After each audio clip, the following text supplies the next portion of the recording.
Hola, bueno, ahora vamos a hablar de las teorías, tanto de la evolución como del origen de la vida. Me sería más bien al revés, primero del origen de la vida y después de la evolución. Bueno, ya son temas más sencillos y por lo tanto más cortos. Las teorías del origen de la vida, vamos a empezar con la teoría de O'Brien-Halden y bueno, nos dice que se dio de manera biótica, es decir, a partir de reacciones químicas en la Tierra primitiva. Sabemos que las condiciones de la Tierra primitiva eran muy distintas a las que conocemos hoy. Había concentraciones de gases elevadas, vapor de agua, radiación ultravioleta, había constantes tormentas con, bueno, podemos ver como con rayos, también había constante actividad volcánica, y condiciones pues que serían ahorita un tanto inhóspitas para nosotros como seres humanos, pero bueno, en ese momento eran las condiciones de la Tierra. Los elementos que aquí vamos a encontrar van a ser el carbono, el hidrógeno, el oxígeno, el nitrógeno y el azufre. Pueden venir como tal así, o también podría venir, o, bueno, se los podrían poner como metano y amoníaco. Entonces, cualquiera de los dos que vengan están haciendo referencia posiblemente a la teoría de O'Brien-Halden. De hecho, me parece que en la guía interactiva de la plataforma viene una pregunta muy parecida. Es la guía que utilizan para practicar. Más adelante vamos a hablar un poco de ello. La siguiente teoría es la de Lynn-Margulis. Esta científica es muy importante ya que, bueno, tiene una aportación enorme a la ciencia. De hecho, la pueden investigar y les va a encantar. Aquí el término que podemos asociar con ella es la simbiosis. Ella nos dice o nos presenta la simbiosis como un motor evolutivo. A partir de las procariotas aparecen las eucariotas. Entonces, a partir de estas células que son las procariotas, que eran, sabemos que son como células más primitivas, se da origen a células más complejas. Ella nos pone el claro ejemplo de las mitocondrias y de los cloroplastos, en donde nos presenta un híbrido viable, por ejemplo, simulando que una bacteria entra y se establece dentro de una célula. Entonces, ambos orgánulos, las mitocondrias y los cloroplastos, van a tener su propio material genético que es independiente como tal de la célula. Y bueno, actúan en una especie de simbiosis, se apoyan mutuamente, por así llamarlo. Y esta frase está muy padre. Dice, la vida es una unión simbiótica y cooperativa que permite triunfar a los que se asocian. Bueno, ahora vamos a hablar de las teorías de la evolución.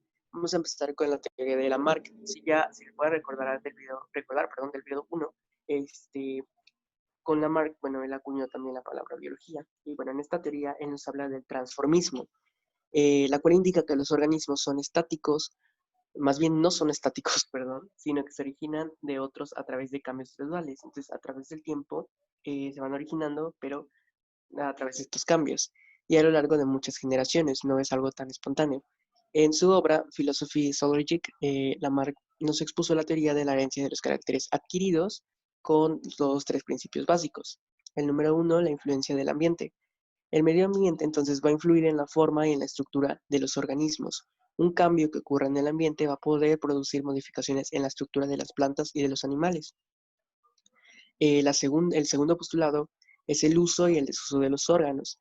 Las alteraciones del medio van a obligar a los seres vivos a utilizar algunos órganos con mayor o menor intensidad para satisfacer sus necesidades, llámese, por ejemplo, su alimentación.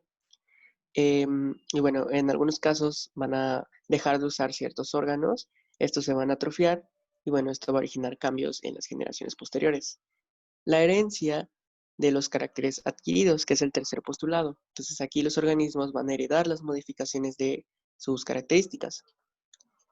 Entonces, esto lo podemos entender muy fácil con esta imagen de las jirafas, que es el clásico ejemplo, en donde nos habla de que las jirafas tenían un ancestro de cuello corto.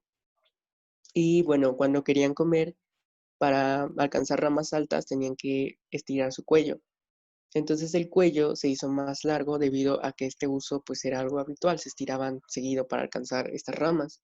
Y después las jirafas pues ya tenían un cuello largo, bueno, más bien ya nacían con el cuello largo. Generaciones después las jirafas son ya de cuello largo.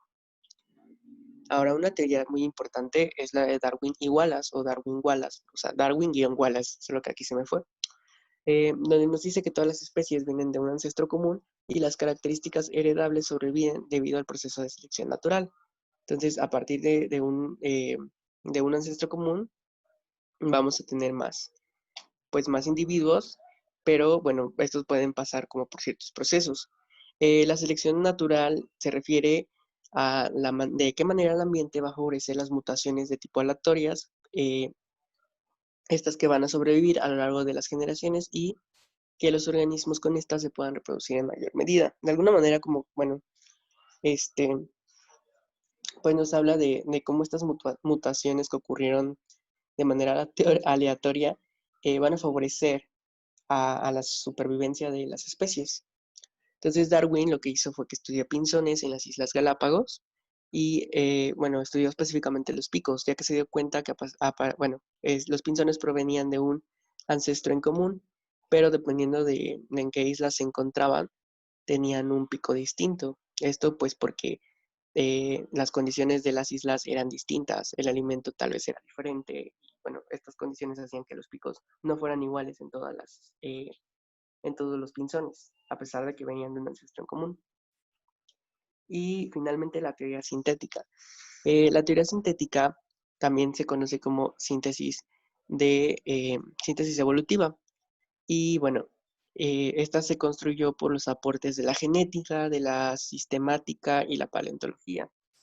Por ejemplo, los conceptos de Mendel, junto con lo que ya había establecido Darwin, pues dan origen también a esto. Y bueno, la síntesis evolutiva o teoría sintética confirma el principio básico de Darwin y Wallace, según el cual la evolución se debe a la variación y a la selección natural. La evolución finalmente se va a referir a los cambios en rasgos hereditarios o también las mutaciones. Recordemos que en un video vimos mutaciones y los diferentes tipos sobre lo que actúa la selección natural. No solo los individuos son los que van a evolucionar, sino también las poblaciones. Esto es muy importante. ¿Y qué pruebas tenemos para saber que esto es real? Bueno, tenemos las pruebas genéticas, por ejemplo, el genoma, los estudios que se han hecho con el genoma de los monos y el genoma del ser humano. Tenemos también las pruebas anatómicas que hacen la comparación por ejemplo, de las extremidades homólogas de diferentes animales, ya sea la pata del gato con la pierna de un ser humano, etc. Las pruebas embriológicas, donde hacen la comparación de las etapas de desarrollo de etapas de desarrollo embriológico de ciertas especies y nos damos cuenta que son muy parecidas. También las pruebas fósiles. Estas pruebas pues nos indican cómo a lo largo de cierto tiempo han ido evolucionando ciertas características, por ejemplo, estructurales de algunas especies, como por ejemplo los caballos.